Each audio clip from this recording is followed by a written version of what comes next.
Queridos hermanos, feliz domingo. Bienvenidos a la reflexión dominical de la Palabra de Dios. Estamos en la semana 29 del tiempo ordinario.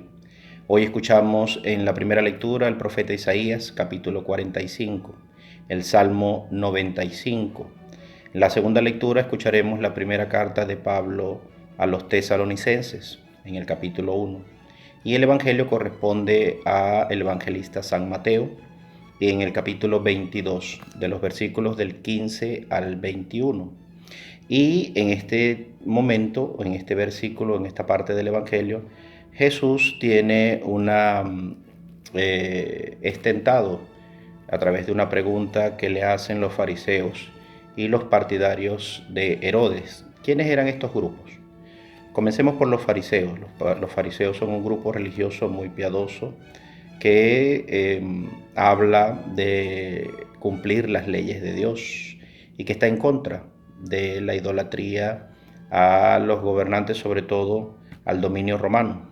Y los herodianos son partidarios de Herodes, aquel que administra, aquel que gobierna en nombre del emperador, del César. Hoy dice el texto del Evangelio que los fariseos se ponen de acuerdo para comprometer a Jesús con una pregunta.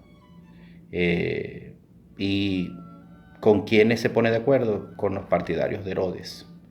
Es decir, primero, al llegar a Jesús y preguntarle sobre si hay que pagar o no tributo al César, primero comienzan con un elogio. Lo llaman sincero, lo llaman maestro de la fe, le dicen que es portador de la verdad, pero su intención no es la más pura. ¿Por qué? Porque el elogio culmina diciendo además que él es un hombre imparcial.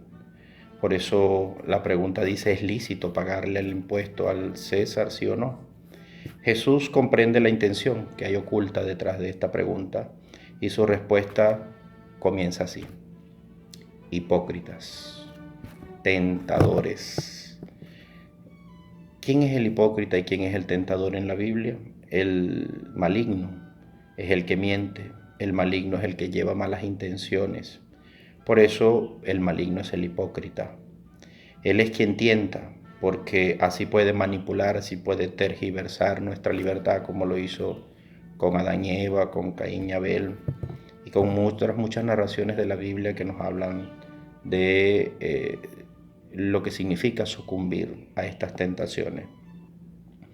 Le presentan, dice el texto, una moneda del impuesto de aquel tiempo, el denario. Este tenía impreso el rostro del emperador y además tenía detrás inscrita una frase que decía que esa imagen era de el enviado o del Dios divino. Es decir, que es una moneda que habla de, en el caso de Jesús, de rendirle idolatría a un hombre. Los futuros acusadores o estos furtivos tentadores, cuando Jesús pregunta a quién ven en esta imagen, en esta moneda, le responden que al César. Y le hablan de la inscripción, le dicen que ese es el que gobierna políticamente. Entonces, la pregunta, aunque es ambigua para que Jesús caiga e inquisidora, al mismo tiempo requiere de una respuesta sencilla y clara de parte de Dios. Jesucristo va a responder diciendo que si se trata de una moneda que fue impuesta por el imperio, entonces eso implica que la norma es pagarle al César, ya que sus partidarios pues están esperando una respuesta. Pero al mismo tiempo añade Jesús que a Dios, que no aparece en esa imagen, porque la imagen de Dios es el hombre, a Dios también hay que darle lo que es de él. ¿Y cuál es la inscripción de Dios? Sus mandatos, dice el Deuteronomio 6. En nuestro corazón están inscritas sus leyes. y en el Génesis dice que somos imagen y semejanza de Él.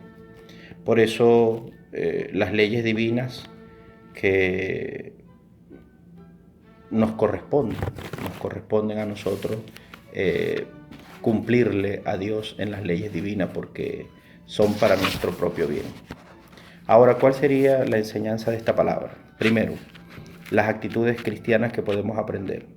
Primero, no dejarnos adular, no dejar que la hipocresía, como tampoco hablar o actuar de manera imprudente, sea nuestra forma de actuar.